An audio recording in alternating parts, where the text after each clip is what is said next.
हाँ श्री गणेश प्रकृत कथा है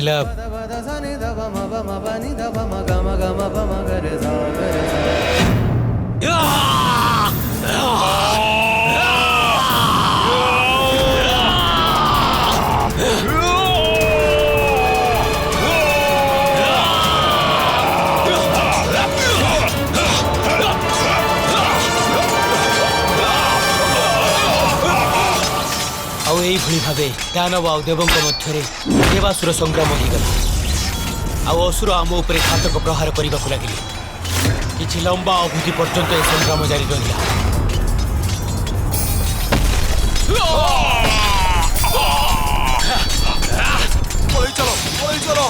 चलो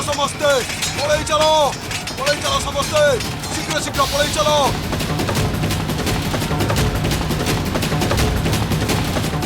धर से ध्वंस कर दियो ए असुर मानू समुद्र को किंतु शेष जेते बळे आमे असुर मानू परास्त करदेलु सेते बळे समस्त असुर समुद्र भितरे गभीर जल रे जाई लुचि गले।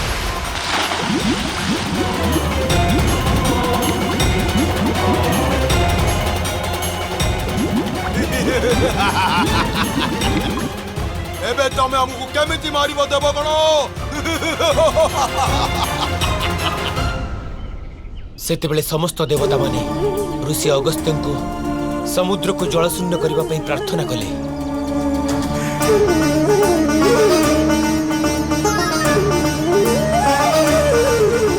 ठीक अच्छी मो संध्या वंदनार समय हो गलानी मते उपासना करने को दियंतु। से आम प्रार्थना को स्वीकार कले आउ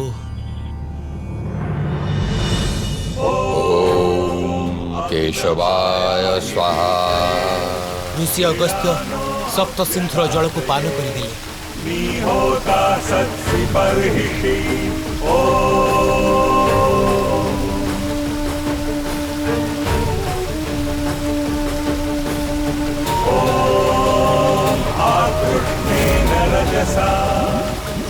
ये कौन होची? अरे जल कमी जाउची केमिति? सविता रथेन देवो यति भुवनानि पश्यन्।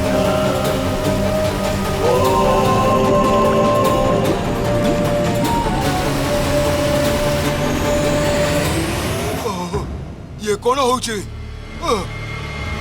जलर स्तर कमी जाउची केमिति?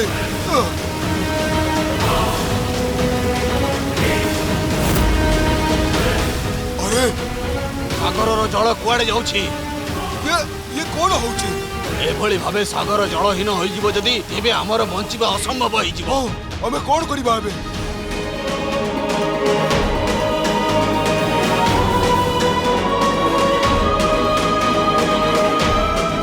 आक्रमण!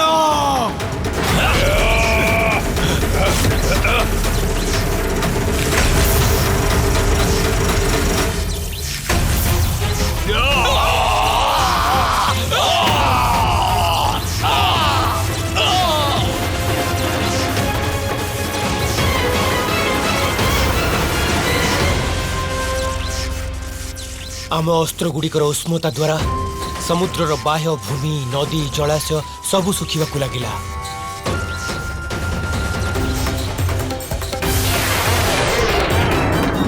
यही अनर्थकारी घटनार भीषण परिणाम हेब। आमे तो कल्पना भी करि नथिलु आम अस्त्र गुड़िकर एते विध्वंसकारी परिणाम हेब। किंतु इंद्रदेव ऋषि अगस्त्य जदि समुद्र जल को पान करिदेले तेबे समुद्र को जल फेरिला केमिति? असुरंक विध्वंस परे आमे ऋषि अगस्त्य को निवेदन कलु जे से जल को पुनः समुद्र रे छाड़ी दियंतु किंतु से जल तांक उदर रे पाचन होई सारिथिला। सेथिपई से लघु शंका माध्यम रे जल को पुनः मुक्ति करिदेले किंतु सही समय रे आम अस्त्रर उष्मता पाई दक्षिणर भूमि पूर्ण रूपे सुखी जाइथिला अकाल पड़ी जाइथिला।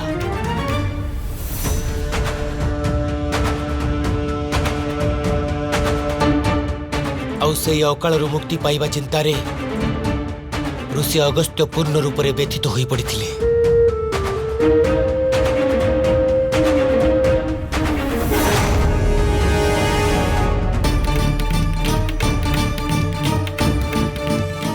आउे यही समस्यार समाधान खोजापी से एक तपर प्रारंभ कले।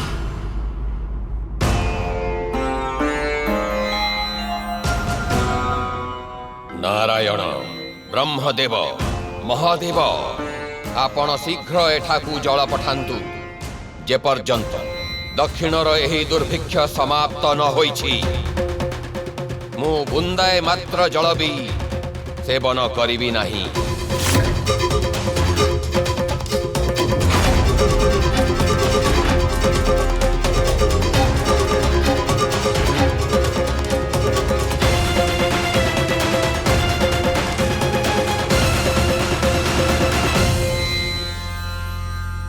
पिताश्री कण ऋषि अगस्त्य को तपरु समस्यार समाधान प्राप्त हिला?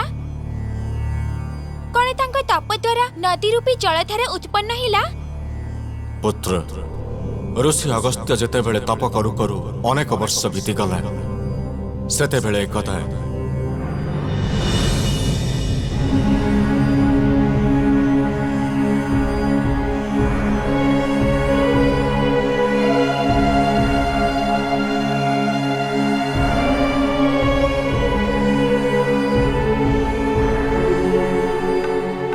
पुत्र अगस्त्य,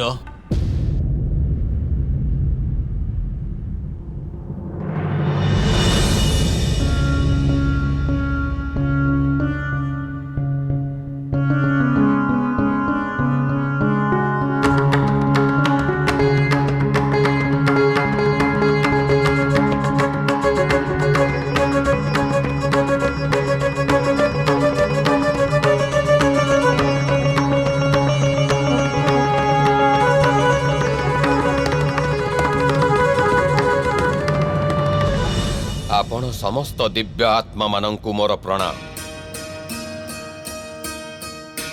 किंतु मु आपण मानंकु चिन्हि पारिलिनि। दयाकरी आपणक परिचय देवार कृपा करंतु। किए आपण माने? आमे तुमर पूर्वज अगस्त्य आउ पितृपुरु आसीछु। ऋषि अगस्त्य पूर्वज तांका पाखक गोटे अनुरोध नहीं आसीथिले। पुत्र आम समस्त स्वर्गलोक प्रवेश निषेध हो जाइछि। एहा केमिति संभव? आपण सभी आपणक संपूर्ण जीवन रे सत्कर्म करिसंती, धर्मनिष्ठ आउ पवित्र जीवन यापन करिसंती। स्वर्गलोक रे प्रवेशर अनुमति केमिति नाही आपण मानक? ता पछरे अमर नुहि तमर कर्म न्यस्त अछि। मो कर्म? किंतु पिताश्री ऋषि अगस्त्य एमिति की कर्म करिथिले? आपण तो मते कहिथिले जे से धर्मपरायणतार श्रेष्ठ थिले, किंतु से एमिति की दुष्कर्म करिथिले जेउथि पई तांको पूर्वजंकु कष्ट सहिबाकु पड़िथिला?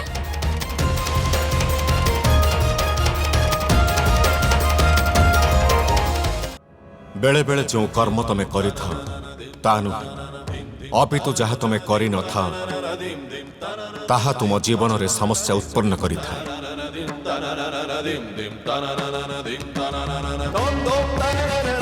एमिति क्यों कर्म ही पारे जे जाहाकु न करि पारु इति बड़ दंड मिलिला? पुत्र तमे विवाह करी गृहस्थी आश्रम रे प्रवेश करिन, अर्थात तम सहित आम वंशर मध्य अंत घटिब। आउ आम पई पितृधर्म पालन करने केही भी बाकी रहिबेनी।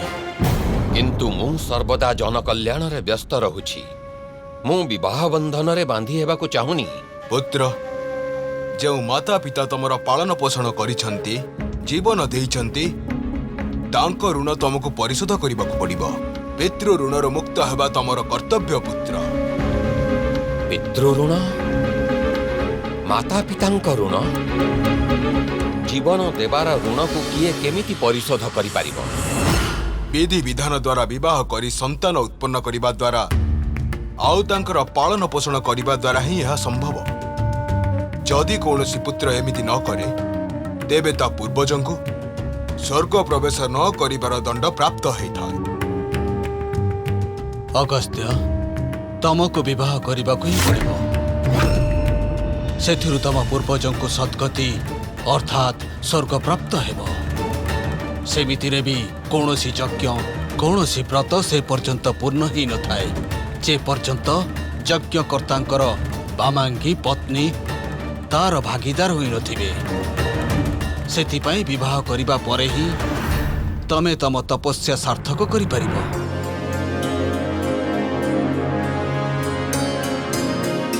आउ तम विवाह परे जाई दक्षिणर अकाल दूर हेबो।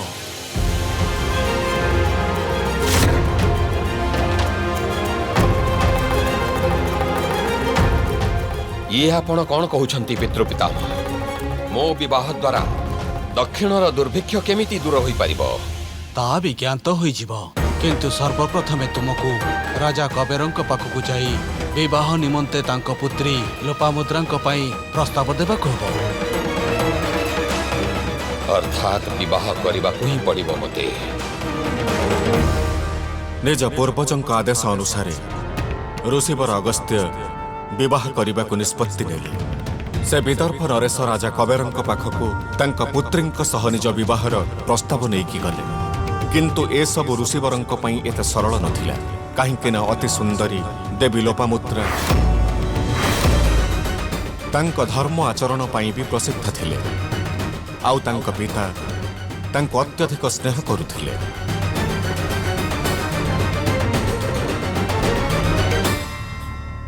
मो बुझी पारिलिनी कौनसी कन्या पई जदि सुयोग्य पात्र थिले ऋषि अगस्त्य तेबे सेथिरे कोन समस्या थिला?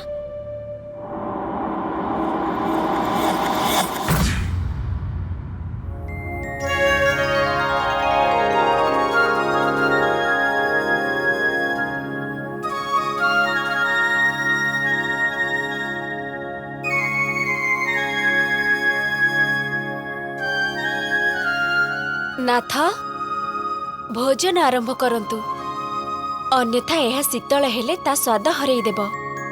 महाराणी तुमे भलो भाबरे जानिछ, जेतेबेले मो प्रिय पुत्री ता निज हाथ रे मते भोजन करे थाए तेबे जाई मो भोजन करे। कोउठी अछि मो पुत्री लोपामुद्रा? मु एठी अछि पिताश्री।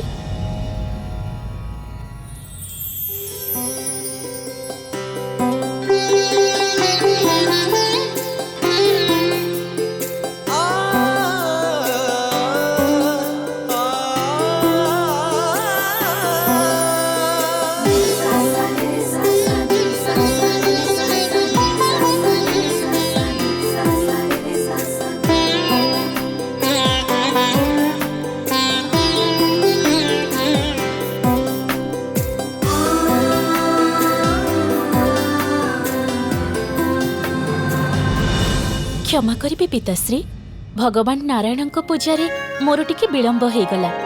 एई नियंतु प्रसाद नियंतु। आस विराज पुत्री। पुत्री लोपामुद्रा, तमे मो जीवन रे आशीर्वाद हे आसीछ। जेबेठु तमर आगमन हेछि आम राज्य रे धन धान्य समृद्धिर वृष्टि हेछि। कहार कौनसी कष्ट नाही। प्रकृतिर मध्य आम उपरे कृपा अछि, जोथि पई ठीक समय रे वर्षा होछि। पुत्री, तमे मो हृदयर आनंदर कारण।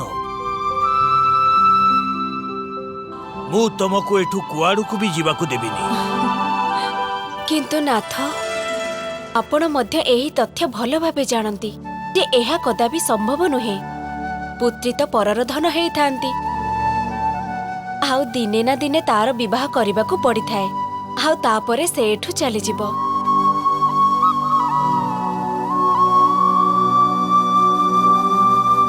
प्रणाम महाराज, आपण को भेटिबा पाई ऋषि अगस्त्य आसीछंती।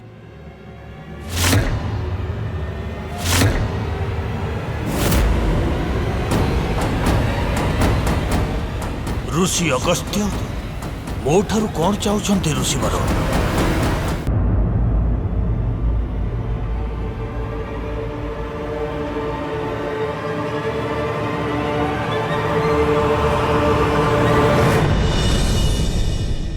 ऋषिवर आपण को एठारे स्वागत। ऋषिवर आपण को एठाकू आगमनर कौनसी कारण अवश्य थिबो।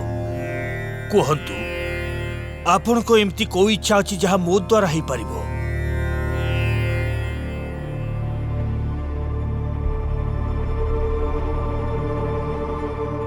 महाराज कबेर, मु आपणक पुत्रींक सहित विवाह ପାଇଁ इच्छुक।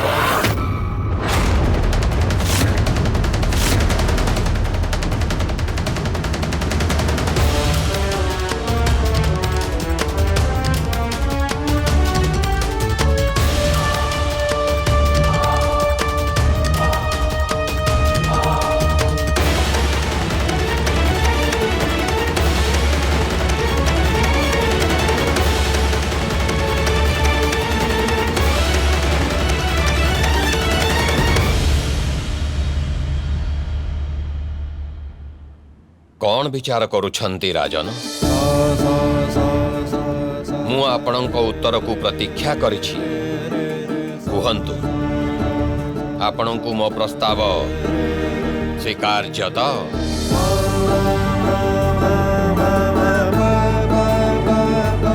केमिति कहिबी? आपण जहा कहिबाकु चाहुछंती निसंकोच होई कुहंतु राजन।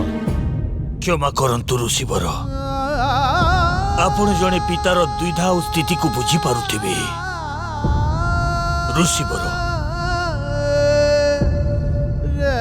मु आपण को प्रस्ताव को स्वीकार करि परिबि नाही। करि परिबि नाही ऋषिवर। महाराज कबीर इते महान ऋषि को तांको पुत्री को प्रस्ताव पई केमिति प्रत्याख्यान कले पिताश्री? ठीक कहिछ गणेश। राजांक सम्मुखरे अत्यंत महान और शक्तिशाली थिले ऋषि अगस्त्य, किंतु कबेर मध्य तांक विचार अनुचित करुनथिले। केही ता प्राणठु भी अधिक प्रिय पुत्री को जने निर्धन ऋषि को केमिति देई परिबो? अद्भुत सौंदर्य संपन्न मो पुत्रीर विवाह तो जे कौनसी राजकुमार सहित करि परिबी, ताहेले ता विवाह एमिति कौनसी ऋषि सहित केमिति करि परिबी जहांको रूप सहित मो पुत्रीर कौनसी तुलना ही नाही। मु ताकू सबु सुख सुविधा देछि, जहा किछि मो राजभवन रे अछि से सबु तार। रेशमी वस्त्र, आभूषण, स्वादिष्ट भोजन, ताकू कोउठी की भी नहीं जीवा पई सुंदर रथ। किंतु आपण को सहित से केमिति यात्रा करिवो? पादरे चली चली। आउ आपण ताकू भोजन रे कोन देबे? से रहिबो कोन? नाही।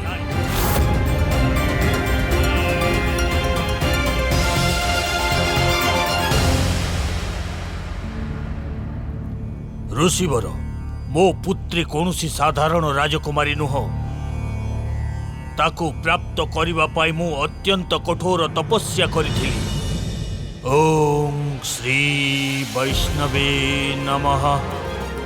ओम श्री वैष्णवे नमः। ओम श्री वैष्णवे नमः। ओम श्री वैष्णवे नमः। पुत्र कबेर,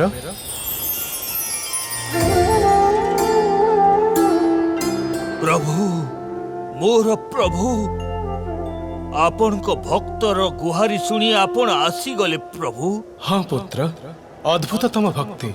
कुह तमर इच्छा कौन? प्रभु नारायण, ए संसार रे मनुष्य जहा किछि भी मागी थाए आपण मागिबा पूर्वरु ही मते सबु किछि देई देइछंती। प्रभु, आउ एतिकी कृपा कर दियंतु, मते संतान देई पिता हेबार सुख प्रदान करंतु प्रभु। तथास्तु तथास्तु तथास्तु।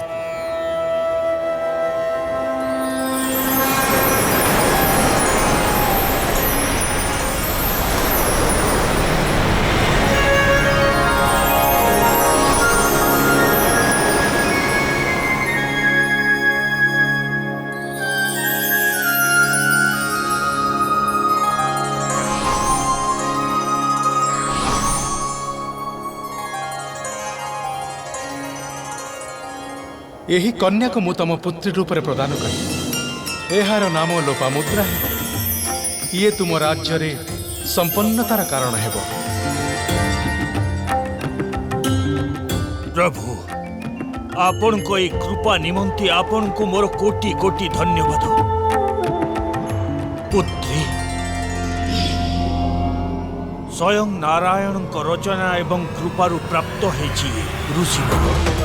ମୁଁ ଆପଣଙ୍କୁ ପୁନଃ କ୍ଷମା ପ୍ରାର୍ଥନା କରୁଛି, କିନ୍ତୁ ମୁଁ ମୋ ପୁତ୍ରୀର ବିବାହ ଆପଣଙ୍କ ସହିତ କଦାପି କରିବିନି।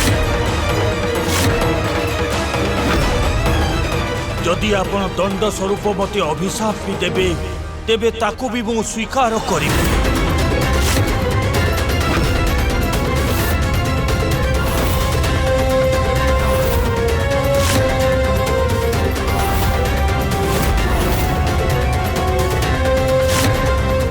କ୍ରୋଧବଶତଃ ଋଷିବର ପିତାଶ୍ରୀଙ୍କୁ ଆଉ ଅଭିଶାପ ଦେଇଦେବିନି ତ? ପ୍ରକୃତ ଜ୍ଞାନୀ ତ ସେ ହିଁ ଥାନ୍ତି ଯେ ବ୍ୟକ୍ତିର ବ୍ୟବହାର ଦେଖି ତାର ଭଲ ଆଉ ଖରାପ କାମନାକୁ ବୁଝିପାରିଥାନ୍ତି। ମୋତେ କିଛି କହିବାକୁ ସୁଯୋଗ ହିଁ ମିଳୁନାହିଁ। ମୋ ଚିନ୍ତାକୁ ମହାଦେବଙ୍କ ପାଖରେ କେମିତି ବ୍ୟକ୍ତ କରିବି? ମୁଁ ସାଗର ଗର୍ଭରେ ଯେଉଁ ସଙ୍କଟ ଲୁଚି ରହିଛି ତାକୁ ଅଣଦେଖା କରିହେବ ନାହିଁ।